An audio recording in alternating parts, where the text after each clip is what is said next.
Good morning. Hopefully, you guys can hear me over the wind. Today, we're going to be talking about President Johnson and the Great Society. Johnson is our 36th president. He was inaugurated after the assassination of Kennedy in 1963. There he is on Air Force One, being sworn in, the only president to be sworn in on Air Force One, the president's private jet. He's standing next to Jackie Kennedy, JFK's wife. And if you look, she's wearing a jacket. That jacket had a lot of, I guess, rumors that she wore it. She couldn't take it off because that's what she was wearing when her husband was assassinated. If you watch the assassination, she runs to the back of the car when the second shot is the fatal head wound that kills Kennedy. So anyway, let's take a look at President Johnson. All right. First of all, Johnson's background is a little bit different than Kennedy. Kennedy was very wealthy, came from a wealthy family from the Northeast, whereas Johnson is going to be brought up poor from Texas. So he definitely understands. He understands poverty. He started his career out as a teacher. He moved into politics, worked for FDR as a New Dealer, and was familiar with getting hard legislation passed through Congress. He came up with the tactic of jawboning, basically bullying legislation with other politicians. And he definitely, his personality, whereas Kennedy was more suave, debonair type personality, Johnson is more hard-lined, straightforward type. So Kennedy's bills that he had passed right before running for a second term, running for re-election, a lot of these bills like civil rights, they were being filibustered, meaning that his own party didn't want to pass them. A lot of Southern Democrats did not want to pass civil rights bills. So they began to be filibustered, meaning that his own party wouldn't just directly turn them down, but they would pass them around until they expired. So Johnson comes along, he's going to use jawboning, and he's going to get a lot of these bills, his own and Kennedy's, passed. So let's talk about Johnson's war on poverty. All right. Johnson in 1963, when he takes over the presidency, is going to get Congress to approve billions of dollars to begin addressing issues of poverty. And his first measure is going to be known as the Economic Opportunity Act of 1964. So these were anti-poverty measures to address certain things like small business loans, job training, and education. And we'll go over Job Corps, Vista, and Head Start right now. So Job Corps basically was federal money given to states to provide training for people that didn't want to continue academic education. If you wanted to pick up a skill, plumbing, mechanic. Today you have other skills. You have beauticians, any type of skill that would be offered in a vocational setting. Job Corps was the original program that gave funding to these vocations. It's still around today. Vista, our Volunteers in Service to America. We have a lot of volunteer agencies today. People volunteer and help with the needy. Vista was one of these main programs, Volunteers in Service to America. This was kind of like a domestic Peace Corps, whereas Kennedy created the Peace Corps to go help third world nations. Vista was responsible for helping people that were in need here in the United States. Still is. And then we have Head Start. Let's say you're a single mother and you have children and you can't go out and work because you have to stay home and take care of those children. We're talking children between infants and the age of 6. Well, Head Start is going to grant money to families that need this assistance to put their kids in a daycare setting so they can go out and work. And the idea behind this is that if somebody's working, they're not being dependent on the government. They're contributing. So remember, Kennedy asked, my fellow Americans, ask not what your country can do for you, but what you can do for your country. Head Start really is, an opportunity for people to go out and contribute and enter the workforce while their kids are being taken care of. And it's still around today. It's still a great program.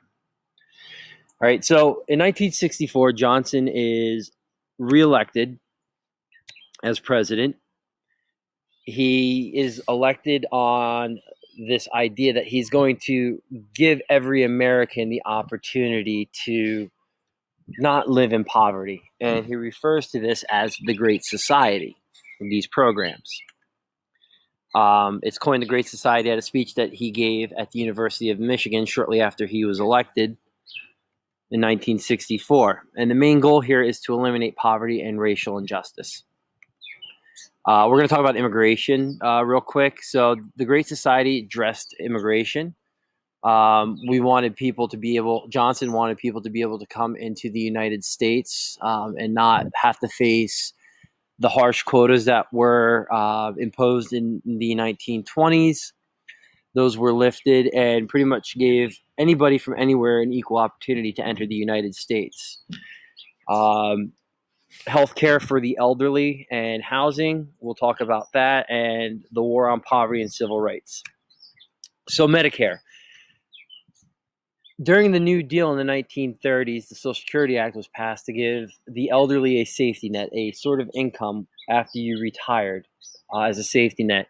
Still, there was no medical insurance. Today we have private health insurance, most people do, and if you're done working, that private health insurance is going to run out. Medicare is there for you now to take care of you when you're older. It's 65 pretty much and older, or if you can't work. So you'll be given Medicare. If you can't afford your bills, Medicare subsidizes and pays for this, and everybody is eligible once you become elderly for Medicare. So that's something that, as long as Social Security is there, you'll receive Medicare. Medicaid, however, is federally funded, but it's run by the states. Not everybody is going to qualify for Medicaid. Medicaid is, again, you have to qualify. So that would include if you live below the income line, if you're below, the average income line, if you let's say you're on welfare, or if you are unemployed, you can qualify for Medicaid. So if you want to take a look at this Venn diagram, it kind of describes what both programs do. Medicare is a guarantee. Once you hit a certain age, you stop working and run out of your medical insurance, you can receive Medicare. Medicaid is something that you have to be able to apply and qualify for. All right.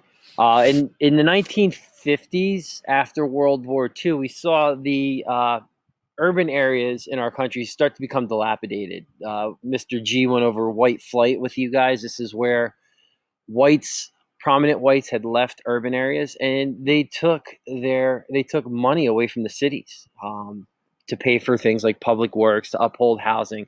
So these areas became dilapidated and became ghettos, and a lot of minorities were stuck in the cities. They couldn't afford to get out, and they became very run down. So the federal government is going to address this. They created the Department of Housing and Urban Development, which is a federal agency that assists people in buying and renting homes if needed.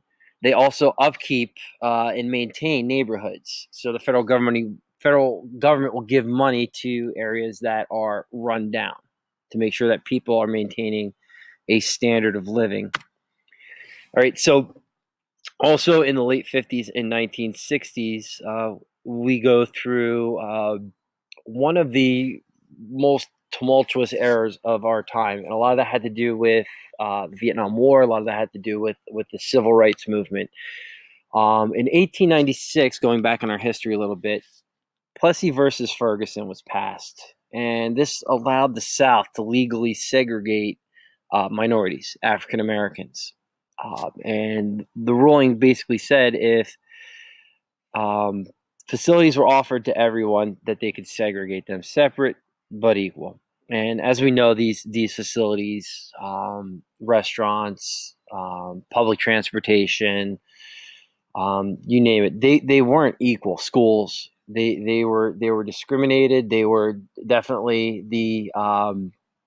the white areas were more prominent. They received more funding from local areas, and the areas where minorities lived became more dilapidated. So in the late 50s, starting with Brown versus the Board of Education, Rosa Parks, below you see Martin Luther King's "I Have a Dream" speech in 1963. Um, these movements became very strong. Civil rights movement became very strong, and the federal government began to pass legislation to end segregation. So Kennedy puts forth a civil rights bill in 1963. He's assassinated. The bill is on the floor of Congress and is being filibustered. Johnson gets the bill passed. It becomes the Civil Rights Act of 1964, which outlaws discrimination based on race, sex, national origin in all public facilities. The Voting Rights Act ended restrictions like literacy tests. In the South, you had African Americans and poor whites. They were sharecroppers and tenant farmers. They didn't go to school. They didn't learn how to read. So one way that Jim Crow kept African Americans from voting was, hey, you can't pass a literacy test. You're not going to vote. Well, Johnson comes along and gets the Voting Rights Act of 1965 passed, along with civil rights activists, a very major part, who played a very major part, gets this Voting Rights Act passed and ends literacy tests. The 24th Amendment ended poll taxes. You had sharecroppers and tenant farmers that weren't earning incomes, and the South required you to pay a poll tax in order to vote. Well, the 24th Amendment ended this. So Johnson, I would say one of his greater accomplishments was in the fact that he was able to get a lot of civil rights legislation passed in the 1960s. During the 1960s, it's also a very polarized decade. We're going to see two extremes. We're going to see the conservative extreme and the liberal extreme. Well, we see kind of a lot of what was considered to be liberal reform in our federal courts. The Supreme Court under Chief Justice Earl Warren is going to begin to pass laws that uphold habeas corpus, people's due process of law, according to the amendments of the Constitution, the First Amendment being the biggest one. One of the things that he does in 1962 is he's going to ban school prayer. We're going to see certain court cases, Gideon versus Wainwright, Mapp versus Ohio, Escobedo versus Illinois, that are all going to protect the rights of the criminally accused. You have to be provided with a lawyer. Evidence can't be seized illegally. You can consult a lawyer before you're going to be questioned, so on and so forth. I think one of the cases that stand out is Miranda versus Arizona in 1966. And this is controversial because Ernesto Miranda in the state of Arizona raped a minor and was put in jail. And while Miranda was in jail, he kind of became aware that he was not given certain rights that he was supposed to have when he was charged, like right to attorney, right to remain silent.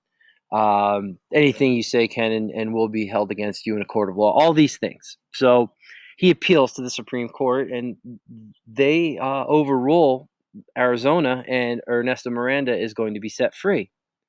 And this gives way to what you receive now. If you are arrested, you're supposed to be made aware of your Miranda rights immediately, or you can get off on basically a technicality.